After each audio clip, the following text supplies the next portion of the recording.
Eventually service based खत्म होने लगेगा क्योंकि as AI gain expertise in this field, जिस काम में भी तुम दिमाग नहीं लगा रहे हो वो काम खत्म हो जाएगा इवेंचुअली। तो अगर तुम कुछ बिल्ड कर रहे हो, कुछ अपने लाइफ का प्रॉब्लम ढूंढो और सोचो डेटा से बस कैसे सॉल्व कर सकते हैं, और तुम बिल्ड करो, तुमको अपने आप आ जाएगा तुमको जो भी सीखना है।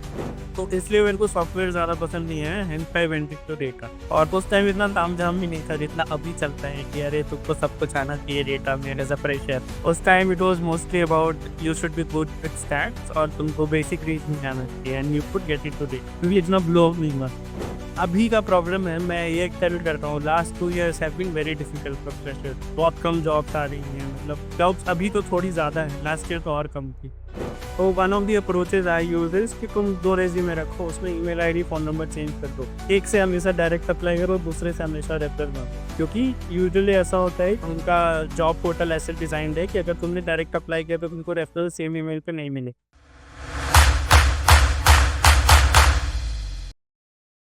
Hello friends, welcome to another episode of podcast. आज के पॉडकास्ट में हमारे साथ एक ऐसे गेस्ट है जो डेटा एनालिटिक्स की दुनिया में एक इंस्पायरिंग नाम बना चुके हैं। उनका नाम है Alok Ranjan, currently leading analytics at Videoverse, जहां वो next gen AI based video solutions के लिए end to end data strategies बना रहे हैं। लेकिन ये सिर्फ एक पेज का स्नैपशॉट है। इनकी जर्नी काफी इंप्रेसिव और इंस्पायरिंग रही है। आलोक ने उनका करियर स्टार्ट किया था केपीआईटी में एज अ ट्रेनी, फिर जेडएस, स्विगी, मल्टीप्लायर्स जैसे टॉप टेक ड्रिवन कंपनीज में उन्होंने हाई इम्पैक्ट प्रोजेक्ट्स हैंडल किए। उनका काम फुल स्टैक एनालिटिक्स का है, from data modelling to dashboarding to data story telling. और उनके टूल्स ऑफ चॉइस है Python, SQL, Snowflake, DBT, Amplitude और भी काफी कुछ। Alok not only excels in data but also in leadership, चाहिए वो डिबेट कॉम्पिटिशन्स हो या फुटबॉल टूर्नामेंट्स। उन्होंने लीड किए हैं, जीते हैं और इंस्पायर भी किया है। इस पॉडकास्ट में हम उनकी career journey,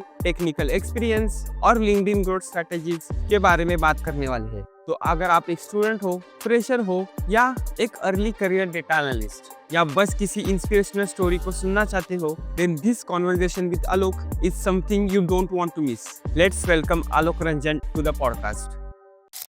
Hey, hi Alok bhai, how are you? ऐसे धन्य एकदम बढ़िया, मैं करता हूँ। एकदम गुड, एकदम गुड। सो आलोक भाई, सबसे पहले तो ये बताओ कि इलेक्ट्रिकल इंजीनियर से डेटा एनालिटिक्स का सफर कैसे स्टार्ट हुआ? क्या इंस्पिरेशन था इसके पीछे? आई थिंक ये थोड़ा डिफिकल्ट सफर था। बेसिकली मैं मेरे पहले इनके साथ मैंने इलेक्ट्रॉनिक डोमेन में, फिर if you remember just before Covid automotive में रिसेशन आया था, तब निर्मला सीतारमण बोली थी कि ऑल ओवर यूज करते हैं मिलेनियल्स, इसलिए रिसेशन आ रहा है। तो उस टाइम मेरे कंपनी में ले ऑफ हुआ, तो I was without a job just before Covid, और मेरे पास 7-8 महीने का एक्सपीरियंस वगैरह की। And I had basically 2 option किया, तो मैं सॉफ्टवेयर में जाऊँ या फिर डेटा। उस समय इतना नहीं बड़ा नहीं था जितना बड़ा अभी है, like 6 years back, but data was another option. तो सॉफ्टवेयर में व्हाट आई फेल्ट वाज कि बहुत ज़्यादा टाइम लगता है कुछ क्रिएटिव काम आने में, because you will have to be an expert, go to a very good product company, तब आपको कुछ क्रिएटिव मिले। उससे पहले you will mostly be doing what you are told to do. तो इसलिए मेरे को सॉफ्टवेयर ज़्यादा पसंद नहीं है, hence I went to data.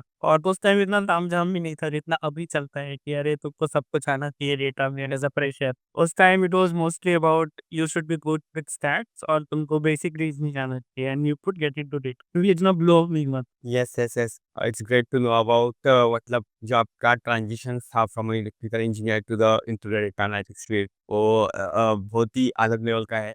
तो आलोक भाई, और जब आप एक लीड एनालिस्ट के रोल में जैसे आप हो कि अभी आपकी कंपनी की वीडियोवर्स में, तो टिपिकल डे आपका कैसा रहता है? आपका एक्चुअल रोल क्या रहता है? सर बेसिकली मैं पहले वीडियोवर्स के बारे में बता देता हूँ। सो आप जितने भी हाइलाइट्स पे हो ना, वो एआई के थ्रू वीडियो एडिट, ये सारे आईपीएल के हाइलाइट, सारे स्पोर्ट्स के हाइलाइट हम लोग क्रिएट करते हैं एंड थ्रू एआई। पहले क्या था कि वीडियो एडिटर्स बैठते थे, इफ यू रिमेम्बर, जब आप पहले देखते होंगे एक दिन बाद हाइलाइट आते हो, बट अभी 1 घंटे के अंदर इवन मैच चलते हुए भी हाइलाइट आ जाते। It's because there is an AI model working towards it, तो वो हाइलाइट जनरेट, हेंस ये सब चीजें। तो यहाँ पे मेरा रोल मोस्टली है कि मैं यहाँ पे पहला एनालिस्ट, अगर I was responsible for setting up पूरा डेटा वेयरहाउस, जो भी पहले टेबल्स बनेंगे कैसे दिखने चाहिए, जो भी डैशबोर्ड्स बनेंगे कैसे दिखने चाहिए, थिंग्स लाइक दिस। तो अब इसके लिए मैं रिस्पॉन्सिबल हूँ। और टिपिकल डे ऐसा है कि there are 2 parts of my work. पहला तो एनालॉग वर्क होता है, किसी को कुछ अर्जेंट डेटा चाहिए देखने के लिए, कि कुछ डिसीजन लेना है किसी नीड आप, तो उसके लिए वो मेरे को रीच आउट करता है। For example,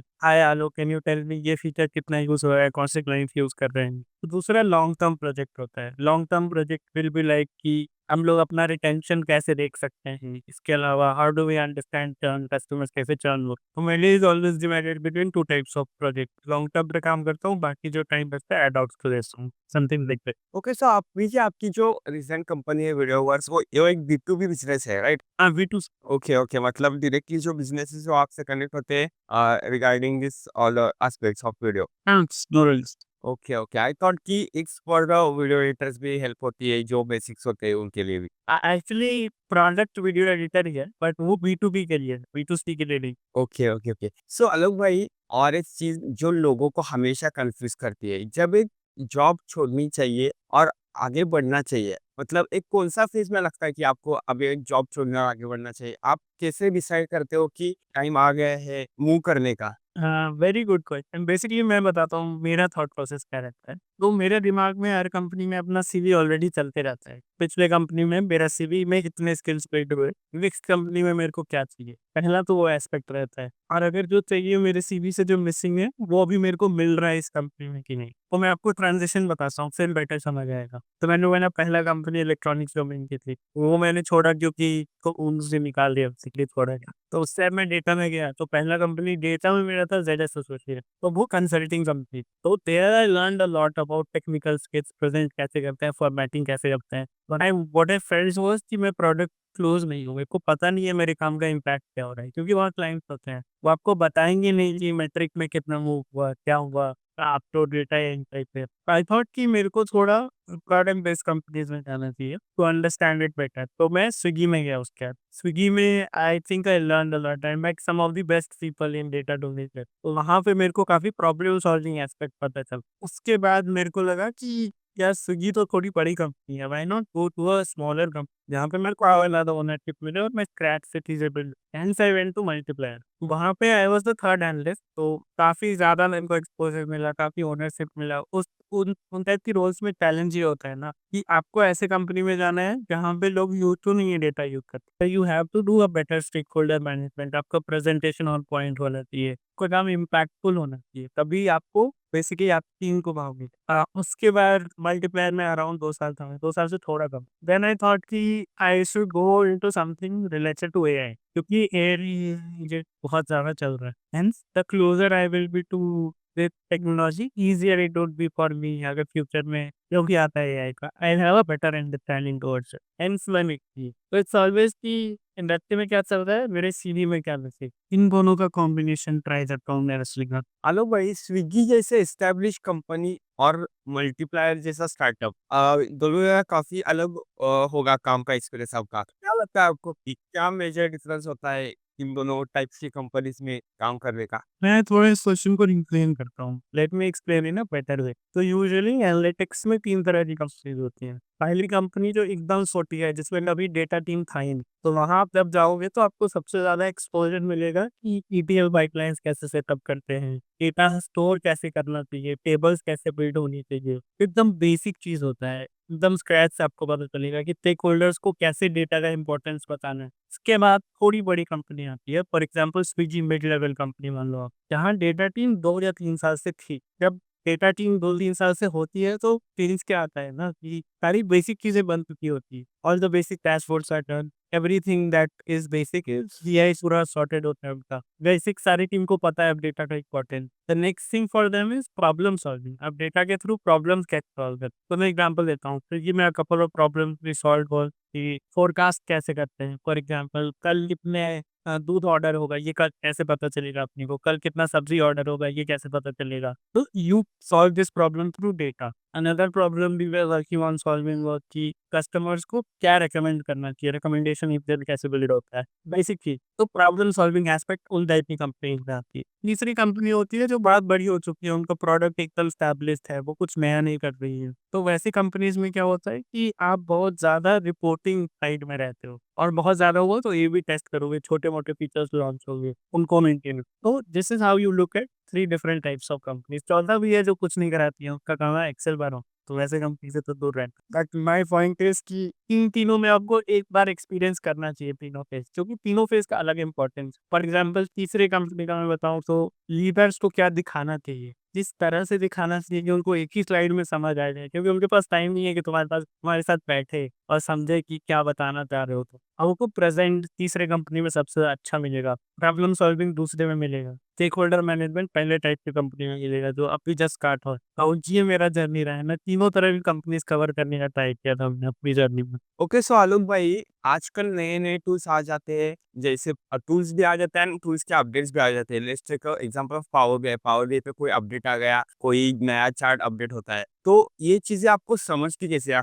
for example Python की कोई नई लाइब्रेरी अपडेट हुई है, तो आप इस लेटेस्ट टेक्नोलॉजीज़ एंड उसके अपडेट्स के साथ अपडेट कैसे रहते हैं? आपका सोर्स क्या होता है मेनली? तो 2 फेजेज़ हैं इस क्वेश्चन के। पहला तो I don't care a lot about technology as long as I know कि मेरे को करना क्या है। कैसे करना है ये फिगर आउट हो जाएगा। दुनिया भर के लोग ट्यूटोरियल बनाने के लिए बैठे हैं इसके लिए। तो my point is let's say if you are learning BI, तो तुम ये सीखो कि स्टेक होल्डर के लिए कैसे डैशबोर्ड बनाना चाहिए, क्या चार्ट्स होने चाहिए, क्या क्वेश्चन्स आंसर करने चाहिए। Rather than figuring out how to do it you can learn like 1 महीने में तुम सीख जाओगे कोई भी टूल। पावर बीआई हो, टैबलू हो, मेटाबेस हो, कुछ भी हो। वो basic things remain the same, थोड़ा बहुत डिफरेंस आता है that you can easily learn. बाकी रहा अपडेट्स का, तो टेक्नोलॉजी से कैसे अपडेट हो सकते हो if you have a mindset कि तुम जो कर रहे हो उसको कैसे सबसे बेहतर तरीके से कर सकते हो। Then you will automatically figure out कि मार्केट में सबसे अच्छा क्या है अभी इसके लिए। तो इट्स ऑल अबाउट रीडिंग, तुम जितना पढ़ोगे चीज़ों के बारे में you will get to know. There are podcast like that, super super data science करके एक पॉडकास्ट है, you will search for it.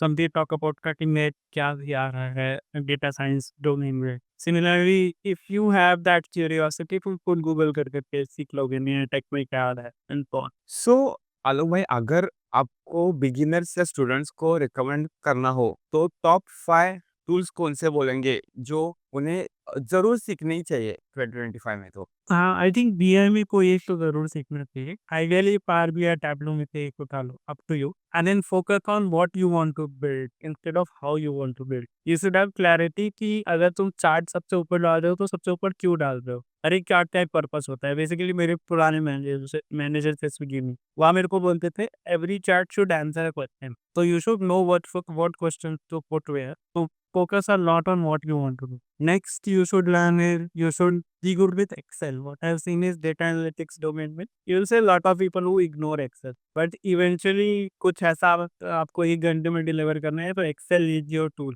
कुछ quick analysis, Excel is always your tool. The third one is you should be good with SQL. Again, SQL का problem ये है कि लोग theory पे बहुत ज़्यादा फोकस करते हैं। उनको सब जॉइन पता है, बट कहाँ यूज़ करना है ये नहीं पता है। तो always think about what you want to do, वो वाला चीज़ बहुत important. Python is always good to have. Python से बेटर है आप थोड़ा रीजनिंग पे फोकस करो, केस स्टडी सॉल्व करो, जैसे एस्टिमेट सॉल्व करो, प्रोजेक्ट सॉल्व करो। These 4-5 things will help you crack any data interview. Python is always optional, like I think 10 में से 3-4 कंपनीज अभी पूछती हैं Python, depending on the role they are hiring for. So Alok भाई, आप थोड़ा हमें सर्टिफिकेशन के बारे में बताएं, तो क्या वो रियली मैटर करते हैं एनालिटिक्स फील्ड में, या फिर आपके हिसाब से कोई और बेहतर तरीका है स्किल्स इंप्रूव करने का? यार मैं तो हमेशा से सेल्फ टॉट रहा हूँ, मैंने खुद को एक्सेल सिखाया, मैंने खुद पाइथन सीखा। जो सर्टिफिकेशंस भी तुम मेरे लिंक्डइन में देखोगे ना वो मैंने सीखने की बात करी है, जस्ट टू इंश्योर कि कुछ छूट तो नहीं गया। So my method has always been learn through building. तुम कुछ बिल्ड करो और सीखो।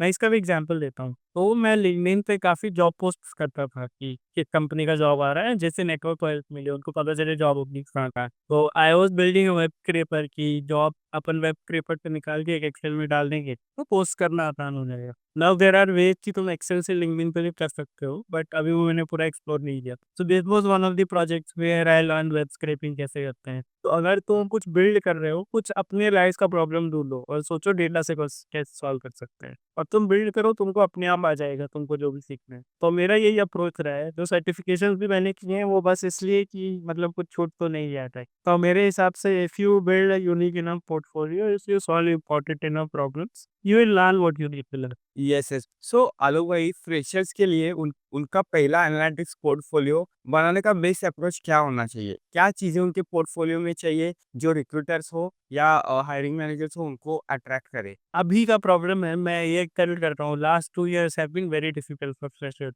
बहुत कम जॉब्स आ रही हैं, मतलब जॉब्स अभी तो थोड़ी ज़्यादा है, लास्ट ईयर तो और कम थी। तो प्रॉब्लम ये है कि everyone is doing the same project, everyone is building the same portfolio. तो मैं पिछले आंसर से चीज़ें उठाना चाहूँगा। Figure out a problem you want to solve and उस पे खुद का प्रोजेक्ट बनाओ। Have some unique problem that you are trying to solve. ये बहुत इंपॉर्टेंट है, तो तुम स्टैंड आउट करोगे। ऐसा नहीं होगा, फॉर एग्जांपल मैं हायरिंग मैनेजर, मेरे पास जैसे 10 रेज़्यूमेज़ आएँगी, सब में सेम प्रोजेक्ट है, तो फिर क्या डिस्टिंग्विश करेगा? It's important that you try to figure out at least 1 और 2 unique problems that you are trying to solve. Unique मतलब ऐसा नहीं है कि दुनिया में किसी ने नहीं किया है। ऐसा है कि फ्रेशर्स वाले डोमेन में लोग नहीं उठाते हैं। जनरली लोगों का आदत है, वो एक यूट्यूब ट्यूटोरियल खोलेंगे या कोई सर्टिफिकेशन देखेंगे, उसमें जो प्रोजेक्ट है वो कर दें। तो it's better to think on your own and figure out a problem. जैसे मैंने लिंक्डइन जॉब वाला, आप सेम काम अपने लिए कर सकते हो। आप हायरिंग मैनेजर को बोल सकते हो कि मैंने पूरा डेटा स्क्रैप किया, एनालाइज़ किया कि डेटा एनालिटिक्स डोमेन में क्या-क्या जॉब चाहिए होती है, और फिर मैंने उसके अकॉर्डिंग प्रिपरेशन किया। आपका एक डेटा प्रोजेक्ट भी हो गया,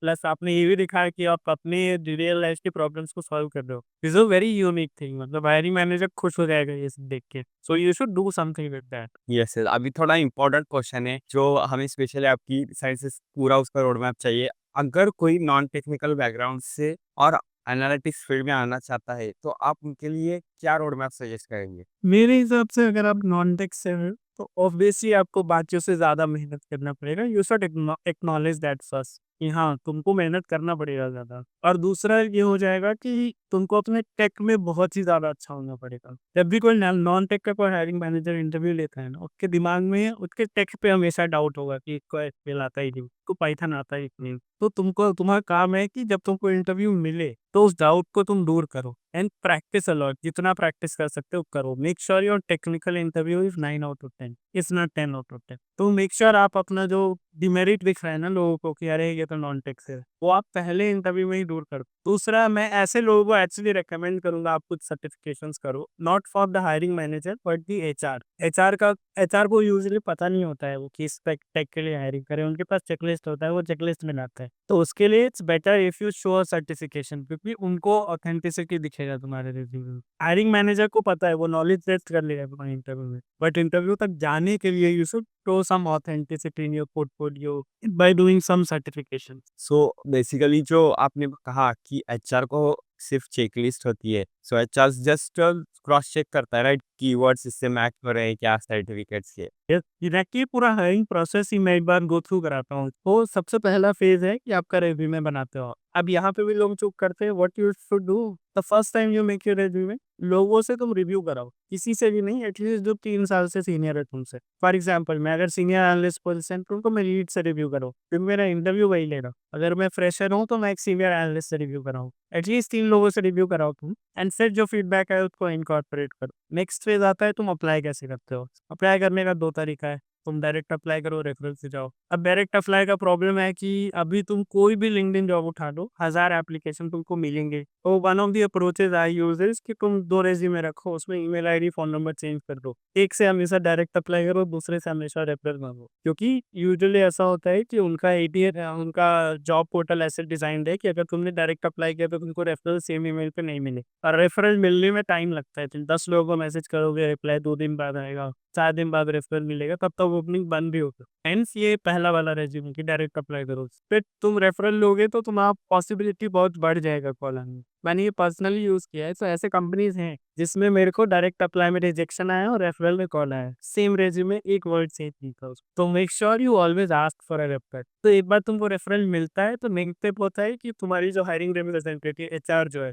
वो तुम्हारा रेज़्यूमे देखेगी। उसमें वो कीवर्ड्स जो हायरिंग मैनेजर उसको बता देता है कि मेरे को एसक्यूएल चाहिए, मेरे को पाइथन चाहिए, मेरे को डीआईएमए मान लो टैबलू चाहिए। तो वो बस देखेगी कि इस पे तुमने कुछ किया है कि नहीं, फिर एक स्क्रीनिंग कॉल होता है, वो तुमको कॉल करेगी और तुमसे पूछेगी कि तुम्हारा ये एक्सपीरियंस है क्या? तुम्हें वो एक्सपीरियंस है क्या? And so on. इसमें भी एक ट्रिक है कि अगर वो तुमसे टैबलू पूछ रही है, तुम्हारे पास टैबलू में एक्सपीरियंस नहीं है बट पावर जीआई का है, तो तुमको एक्सप्लेन करना है कि तुमने टैबलू पे एक छोटा प्रोजेक्ट किया है बट एक सिमिलर टूल है पावर जीआई करके, उस पे तुम्हारा एग्जॉस्टिव एक्सपीरियंस है। तो ये बहुत लोग बना नहीं पाते हैं, वो पूछती है टैबलू का है तो नहीं है तो बंद हो जाता है, उसको उतना आइडिया नहीं है कि पावर बीआई गेम है, टैबलू गेम है। So it's important you explain it on the call. तो स्क्रीनिंग कॉल के बाद तुम्हारे रिज्यूमे जाएगा हायरिंग मैनेजर के पास। हायरिंग मैनेजर के पास यूजुअली अगर 100 एप्लीकेशंस हैं तो वो 10 रेज्यूमेस भेजेगी, और हायरिंग मैनेजर पूरे दिन अपना काम भी करता है, रेज्यूमे भी देखता है, तो 1 मिनट से ज्यादा तुम्हारे रेज्यूमे को देगा नहीं। यहाँ इंपॉर्टेंस आता है तुम्हारे रेज्यूमे के थ्रू स्टोरी टेलिंग का।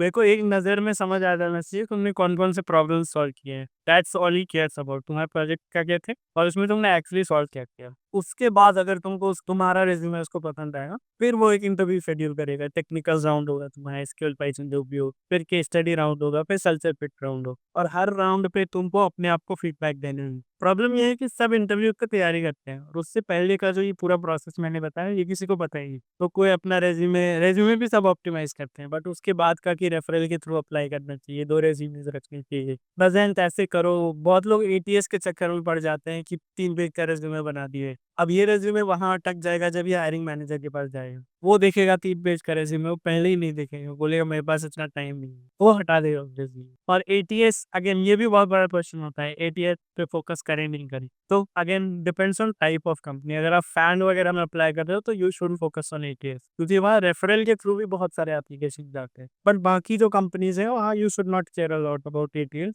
As long as you have a good resume. So Alok भाई, एक बताइए कि जो एटीएस स्कोर दिखाने वाले वेबसाइट्स है, जो आपको एटीएस स्कोर आपका रिज्यूमे का बता दे, वो कितना परसेंट पे होता है, कितना परसेंट हमको उनके ऊपर डिपेंड नहीं रहना है? मैं बताता हूँ, तुम 4 वेबसाइट खोलना, सेम रेज्यूमे डालना, चारों अलग अलग स्कोर देखना, you can test it. That's why मैंने पूछा, सबका अलग अलग आता है, ऐसा क्यों? मैं बेस्ट वे बताता हूँ ये करने का, तुम स्कोर वगैरह भूल जाओ, तुम जेडी उठाओ जिसमें तुम अप्लाई कर रहे हो। अगेन फैन कंपनीज के लिए स्पेसिफिकली बोल रहा हूँ। One of my friends did this and he directly got an interview solve from Google. तो बताता हूँ उसने चैट किया, उस टाइम में रिव्यू उठाया, उसने जेडी उठाया, दोनों उसने किसी भी एलएलएम को दे दिया, चैट जीपीटी डेलो को, और उसने बोला कि ये रेज्यूमे तुम चेंज कर दो इस जेडी के अकॉर्डिंग जिससे मेरा एक्सपीरियंस वैसा दिखे। और चैट जीपीटी में उसको पूरा रेज्यूमे लिंक दे दी, और उसने उसको सिर्फ एक गूगल डॉक में डाला है, पीडीएफ में भी नहीं, गूगल डॉक, और उसने सबमिट कर दिया और उसको कॉल आया। तो एटीएस के चक्कर में मत पड़ो, it's better you optimise for that keyword through LLM, वो बेटर रहेगा तुम्हारे लिए। और अगर एटीएस कर भी रहे हो तो एक स्पेसिफिक एटीएस लो जो बहुत फेमस है, फॉर एग्जाम्पल नौकरी का एटीएस वो ले लो, क्योंकि उनका एक्सपर्टीज है इस डोमेन में। ऐसे रैंडम वेबसाइट्स पे जाके अपना सिर मत करो, तो मतलब नहीं है। ऐसे सीखो आजकल बहुत, मतलब आप जस्ट गूगल करोगे कि एटीएस स्कोर, तो इतने सारे वेबसाइट आते हैं ना, प्लेसेस के कंफ्यूज की कौन से वेबसाइट पे जाना है मोस्टली। सही, मार्केट में इतना लोग रेज्यूमे बेच रहे हैं भाई कि एटीएस रेज्यूमे लो 1000 रुपए में, भाई क्या मतलब है ये? तुम्हारे पास चैट जीपीटी है, तुम खुद ऑप्टिमाइज कर लो। Yes yes.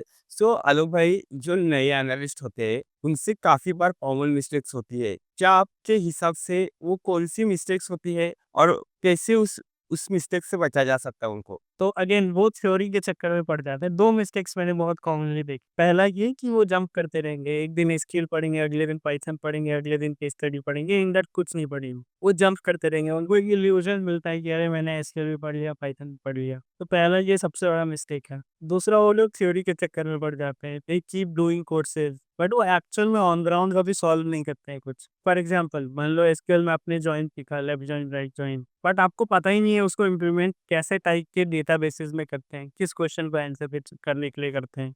One of the best ways to understand how good you are at SQL, आप एक क्वेश्चन को 4 तरीके से सॉल्व करो। फॉर एग्जाम्पल विंडो फंक्शन से कर लिया आपने, फिर सोचो अगर मेरे पास विंडो फंक्शन नहीं है तो मैं इसको लेफ्ट जॉइन से कैसे करूंगा, अगर मेरे पास लेफ्ट जॉइन नहीं है तो मैं राइट जॉइन से कैसे करूंगा। तो ऐसे आप लेवल्स बनाओ, सेम क्वेश्चन को 4 तरीके से सॉल्व करो, तो आपको ये एसक्यूएल का बहुत अच्छा ग्रास्प देगा। तो इम्पोर्टेंस है यूज कैसे करना है उसको, instead of just going over and over theory पे कि लेफ्ट जॉइन पता है मेरे को, राइट जॉइन पता है, हो गया मेरे पास प्रिपरेशन। तो ये सब आपको प्रैक्टिस से मिलेगा, जितना आप इंटरव्यू क्वेश्चंस प्रैक्टिस करोगे उतना आपका एक्सपर्टीज बढ़ेगी।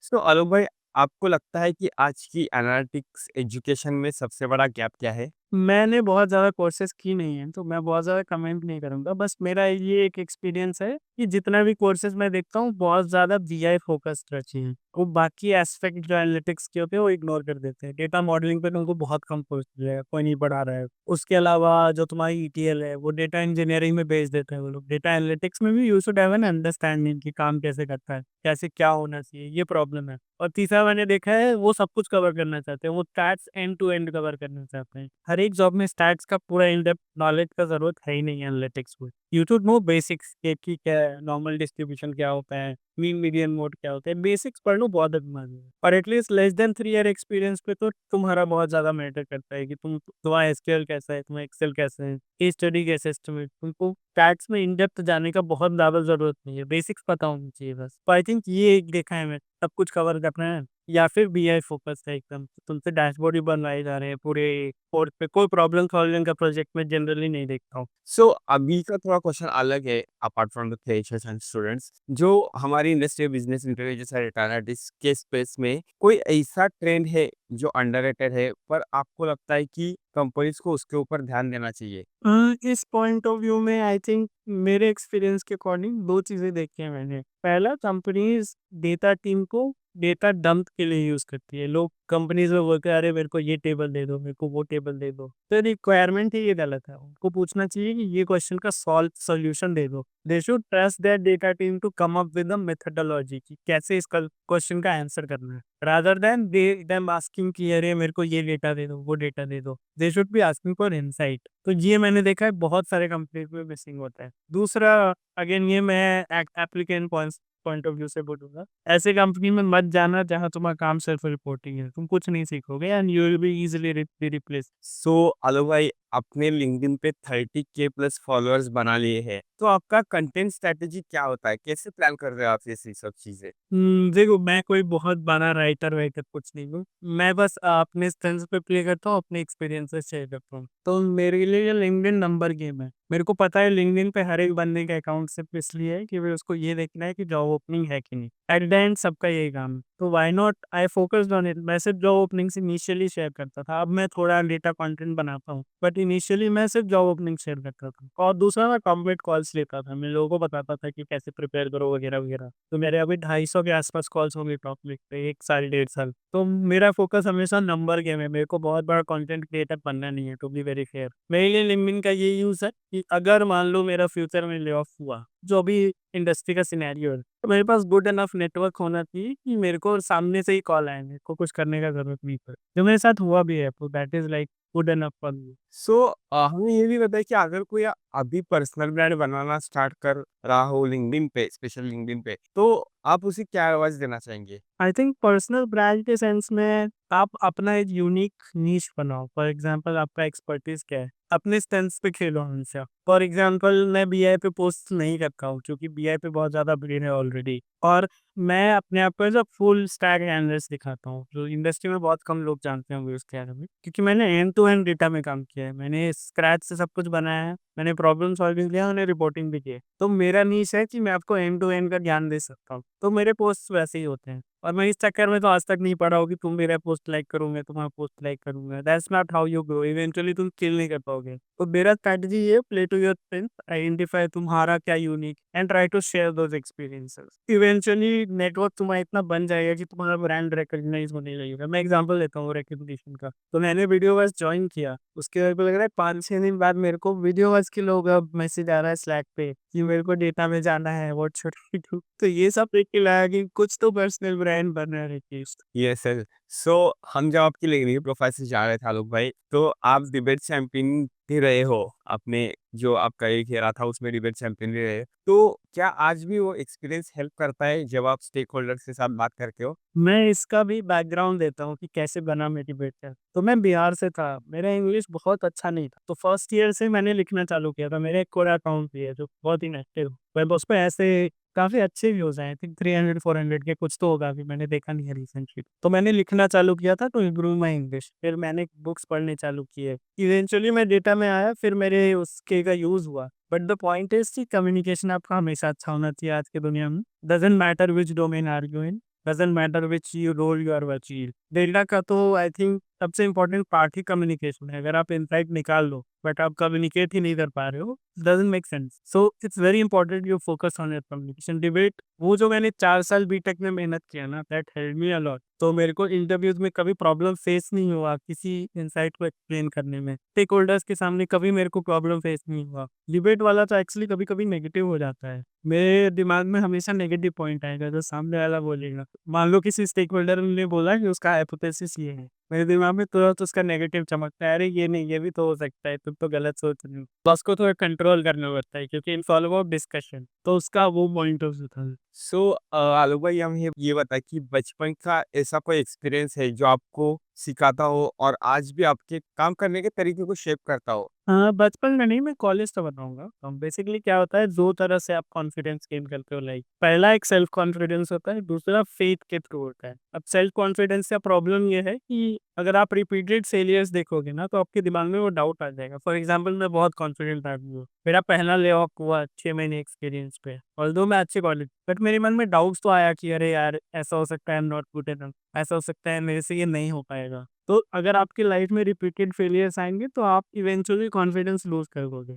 दूसरा पार्ट है फेथ का, जो मैं काफ़ी इकॉन से एफिलिएटेड रहा हूँ लाइफ में। तो वहाँ से मेरे को फेथ इन गॉड समझ में आया। अगर आपका भगवान में फेथ है तो कितना भी नेगेटिव हो लाइफ में, आपके दिमाग में रहेगा कि यार भगवान ने कुछ प्लान किया होगा। तो वो फेथ आपको कॉन्फिडेंस देता है। तो अगर आप ये सेल्फ कॉन्फिडेंस वाले राउट करो तो इवेंचुअली फेलियर्स आपको डाउन कर देंगे। बट अगर आप फेथ वाले राउट पे हो तो that helps a lot in your bad time. Bad time सबके लाइफ में आता है, तो it's better not to go in a depressing, जहाँ पे आप एकदम दारू वारू पीने लगे, ड्रग्स लेने लगे। It's better to go towards the faith वाला राउट। अरे मेरा ये एक्सपीरियंस है, this is how I have thought through my life. मेरे लिए फेथ बहुत इंपॉर्टेंट और वो मेरे को हेल्प करता है पूरे करियर ट्रांजिशन में या जो भी रहे, जहाँ पे भी हूँ मैं। That faith in God has played a very big role. तो मेरे लिए ये बहुत लाइफ चेंजिंग था। और एक सवाल है रिगार्डिंग फ्रेशर्स। फ्रेशर्स जब उनका फर्स्ट इंटरव्यू दे रहे हैं और जब उन लास्ट राउंड तक जाते हैं, तो बात आती है सैलरी की। तो सैलरी निगोशिएशन कैसा करना चाहिए फ्रेशर्स को? बिकॉज़ मैंने ये खुद नोटिस किया है, मैंने खुद एक्सपीरियंस किया है कि इफ द कंपनी का बजट होगा 8 एलपीए पर एनम, 8 एलपीए भी होगा, तो वो स्टार्टिंग करते हैं 5 से, और हमको लगता है कि 5 अभी बहुत ज़्यादा दे रहे हैं, 6 भी ज़्यादा दे रहे हैं। आई थिंक इसका 2 तरह की कंपनी है। पहला ऐसा होगा कि तुम्हारे पास वो तुम्हारा डॉक्यूमेंट्स ले लेंगे, फिर ऑफ़र जनरेट करने से पहले ही नेगोशिएट, और दूसरी कंपनीज़ होती है जो ऑफ़र जनरेट करने के बाद नेगोशिएट करती है। सो सबसे पहला तरीका है, तुम उनको कभी भी बताना मत कि तुमको कितना पैसा चाहिए। इंटरव्यू के स्टार्टिंग में भी मत बताओ। तुम बस बोलो कि मार्केट स्टैंडर्ड के अकॉर्डिंग जो भी है, दैट्स ओके विथ मी। ये बता दूँ। दूसरा ये है कि तुम एक बार काउंटर हमेशा कर सकते हो। तुम्हारा तब निकल गया, और टेक्निकल राउंड पे बहुत ज़्यादा डिपेंड करते हैं ये नेगोशिएशन। अगर तुम्हारा टेक राउंड बहुत अच्छा गया है तो एक काउंटर तुम हमेशा दो। फॉर एग्जांपल वो 6 बोल रही है तो तुम 7.5 बोलो, थोड़ा बढ़ा के दो। और इंडस्ट्री हमेशा देख लो। फॉर एग्जांपल अभी मैं बताता हूँ, फ्रेशर्स अगर जीएस टाइम्स की कंसल्टिंग कंपनी में जाएँगे तो उनके लिए बेस 9 के अराउंड होता है। ऑल्दो सीटीसी वो 18 दिखाएँगे, वो कोई मतलब नहीं है उसका। बेस 9 के अराउंड होता है। तो तुम वो बेंचमार्क हमेशा माइंड में रखो कि फ्रेशर में इस टाइप की कंपनी में इतना मिलता है। स्विगी में वही सेम फ्रेशर को 12 भी मिल सकता है। तो तुम माइंड में रखो कि किस टाइप की कंपनीज़ कितना देती हैं। ये तुम थोड़ा रिसर्च करोगे, तुमको मिल जाएगा बहुत सारे ग्रुप में। फिर तुमको पता रहेगा इस कंपनी का रेंज क्या है। फॉर एग्जांपल मैं रेंज भी बताता हूँ। तुम फ्रेशर में एनीवेयर बिटवीन 6 टू 10 ले सकते हो गुड इनफ कंपनीज़ में। तुम थोड़े सीनियर होगे, 3 साल एक्सपीरियंस पे है, तो तुम एनी अगर तुमको वो एनालिस्ट करो, business analyst, data analyst type के रोल्स दे दें, तो तुम 12 से 15 माँग सकते हो, इवन 16 तक जा सकते हो तुम। जब तुम सीनियर एनालिस्ट बनते हो तो 18 से 24-25 आराम से जा सकते हो, 4 साल, साढ़े 4 साल एक्सपीरियंस पे। जब तुम 5 साल, 6 साल क्रॉस करते हो, लीड पे जाते हो, तो तुम्हारा रेंज बढ़ के हो जाता है 31 से 42-43 तक। जब मैं टॉप बोल रहा हूँ, ये आउटलायर्स है, जो 40 के ऊपर है, that means you are best in the industry, data analytics में। और ये मैं मोस्टली प्रोडक्ट बेस्ड बोल रहा हूँ। सर्विस बेस में इतना सैलरी नहीं जाएगा तुम्हारा। सर्विस बेस का कर्व थोड़ा अलग होता है। उसका होता है एक बार तुम मैनेजर के ऊपर बढ़ोगे ना, फिर तुम्हारा एक्स्पोनेंशियल ग्रोथ होगा। उससे पहले उतना सैलरी नहीं मिलेगा वो सर्विस को। तो ये पूरे रेंजेस हैं, दिमाग में हमेशा रखना जब भी तुम नेगोशिएट कर रहे हो। और हमेशा ब्रांड ऑफ कंपनीज देखना। स्विगी हो गया, जोमेटो हो गया, और जो अच्छी ब्रांड्स की कंपनीज है उनका स्केल फिक्स्ड होता है, तो वो उस बैंड में देंगे तुमको पैसा। फॉर एग्जाम्पल स्विगी का अपर लिमिट है 16, 3 इयर्स एक्सपीरियंस। 16 से ज्यादा वो तुमको देगी भी, भले तुमको जॉइनिंग बोनस वगैरह दे दे, बट बेस नहीं देगी वो। तो ये सब तुम रिसर्च करोगे तो नेगोशिएशन में कॉन्फिडेंस आएगा। और एक बार काउंटर तो हमेशा देना, ये तो मैं बोलूंगा, एक काउंटर हमेशा देना अगर तुम्हारा टेक बहुत अच्छा गया है। बट अगर बॉर्डर लाइन वाला केस है कि तुमको लग रहा था नहीं मिलेगा बट मिल जाना है, तो बेटर कि एक्सेप्ट कर लो ऑफर और फिर पैरेलल स्विच को कर दो। सो रिसेंटली 4 days पहले एक न्यूज आई है जो Infosys drop their 195 trainees in the third such lay off इन 2025। हाँ, सो इस पे आपका क्या व्यू है और क्या ले ऑफ सीन होने वाला है 2025 में? और होंगी। इंटेल ने अनाउंस किया अभी 21,000 लोगों का ले ऑफ। तो ले ऑफ्स तो पार्ट ऑफ इंडस्ट्री है, बट द पॉइंट इज तुम अपने स्किल पे कितने कॉन्फिडेंट हो। अगर तुमने स्किल बिल्ड कर लिया है तो मैं गारंटी देता हूँ तुम्हारा ले ऑफ होगा भी तो तुमको 3-4 महीने के अंदर जॉब मिल जाए। आई हैव सीन केसेस जहाँ ले ऑफ के 1 वीक के अंदर लोगों को जॉब मिल जाए। तो focus a lot on your skills, eventually तुमको जॉब तो मिलेगा। ना बताता हूँ, इवेंचुअली सर्विस बेस्ड खत्म होने लगेगा, क्योंकि as AI gain expertise in this field, तो जहाँ जिस काम में भी तुम दिमाग नहीं लगा रहे हो वो काम खत्म हो जाएगा eventually. So it's better to upskill right now कि तुम बाद में रिग्रेट करो उससे अच्छा। सो आलोक भाई, हमने थोड़े आपके लिए रैपिड फायर क्वेश्चंस बना है regarding your career journey and the personal life. So should we begin with rapid fire? So Alok भाई, dream company you would love to work? I think अभी मैं ड्रीम कंपनी में ही हूँ। हर कंपनी से पहले मेरा एक माइंडसेट होता है, मेरे को ये चाहिए, वो मिल गया तो मैं कुछ रहता हूँ। So one career goal that still feels unreal? I think leading a team with 7-8 years of experience is my goal. देखते हैं, अभी भी अनरियल लगता है, but let's see. Remote work forever और ऑफिस वाइब्स? भाई रिमोट वर्क की कम, मैं 5 साल से रिमोट वर्क में मैंने ज्यादा पैसे ठुकराए हैं सिर्फ रिमोट वर्क के लिए। तो remote work for ever always. Which job title excites you the most now? AI agent से रिलेटेड कुछ भी हो तो दैट इज वेरी एक्साइटिंग। अगर मेरे को ऐसा कुछ मिले तो that's the best. One role you'd never take again? Business analyst का रोल है, not take. Would you even return to a fast company? तो मेरे को कोई दिक्कत नहीं है, I am happy to go to any of my last companies. Okay. How do you define success in one word? Success for me is independence, basically आपके time से आपका control, that is success any day. Early bird or night owl? But I wake up early. Books or podcast? Although podcast भी काफी सुनता हूँ, but books are always for me. Reading is easier than looking at a video and it's also faster. Music while working, yes or no? No. SQL or Python? Python for no. Startup or MNCs? Startup. Data science or data analytics? Analytics in this case. Okay. Excel or Power BI? हाँ, really good question. चलो मैं अभी Excel बोल देता हूँ। GitHub or Google Drive? Getup पर Okay. Speed or perfection? Pixel पर।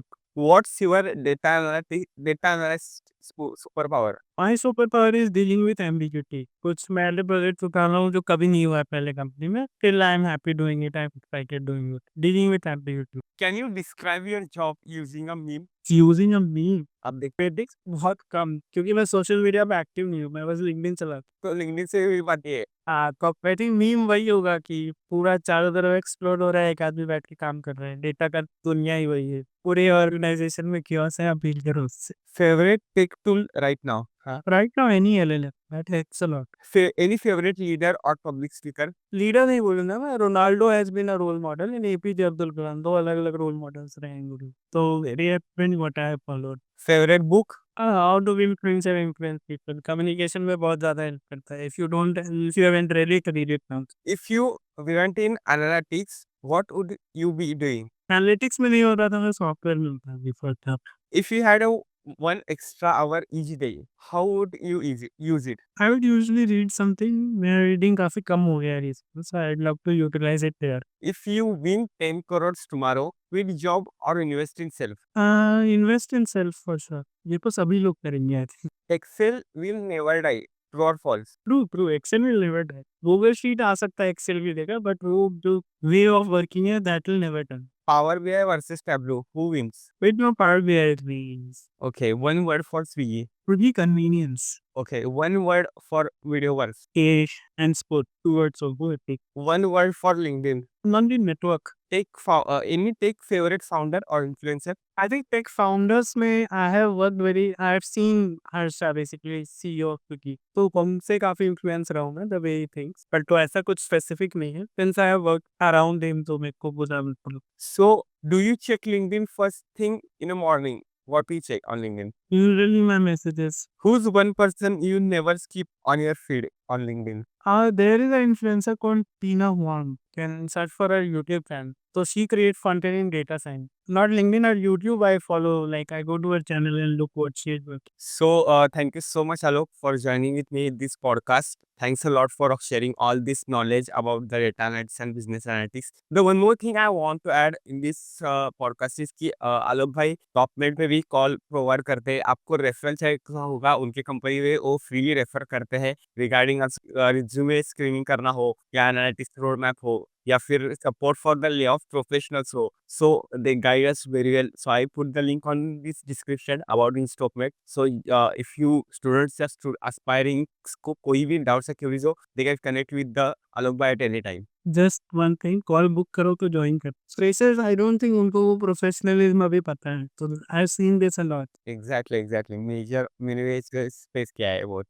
So thank you so much Alok bhai. Thanks a lot for joining with me. Thanks a lot for inviting. Everyone, please subscribe to his channel. He is doing great work. I went to his channel, so I think you need all the love and support you can get.